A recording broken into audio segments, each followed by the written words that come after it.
જૂનાગઢ જિલ્લાના કેશોદના રાજનગર સોસાયટી નજીક બંધ મકાનમાં દીપડો ઘૂસી જતા અફરાતફરીનો માહોલ સર્જાયો હતો।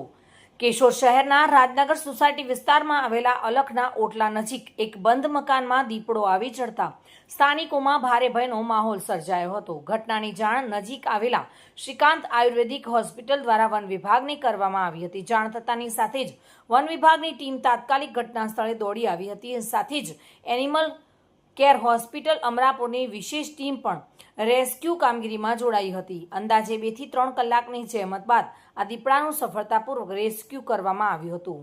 સ્થાનિક લોકોના જણાવ્યા મુજબ આ દીપડો 2-3 દિવસથી આ વિસ્તારમાં રાત્રિ દરમિયાન જોવા મળતો હતો। સ્થાનિકોમાં એવી પણ ચર્ચા જોવા મળી હતી કે આટલી મોટી ઘટનાની વચ્ચે વન વિભાગના ઉચ્ચ અધિકારીઓ સ્થળ પર જોવા મળ્યા ન હતા। શિક્ષક સોસાયટીમાં રહું છું, શ્રીકાંત આયુર્વેદ હોસ્પિટલ। મેં ગઈકાલે રાત્રે પણ અહીંયા દીપડો જોયેલો અને આજે 9 વાગ્યાના અરસામાં પણ આજે મેં જોયેલો। એટલે મેં ફોરેસ્ટ ખાતાને જાણ કરી અને એમની ટીમ આવી અને એમને પહેલાં ચોકસાઈ કરી અને પછી એમની ટીમને બોલાવી અને ખરાઈ કરી કે હા અહીંયા છે જ દીપડો। એટલે એમણે એમની અમરાપરની ટીમને બોલાવી અને એમણે એ લોકોએ 1.5 થી 2 કલાકની મહેનત બાદ અત્યારે દીપડો પાંજરે પૂર્યો છે। આ છેલ્લા કેટલા દિવસોથી અહીંયા હતો? ગઈકાલે રાત્રે પણ મેં જોયેલો અને આની પહેલાં પણ એકવાર જોયેલો હતો।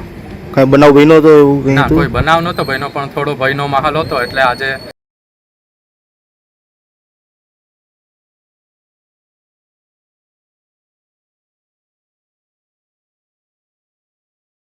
રાવલિયા સાથે bureau report, today Gujarati news.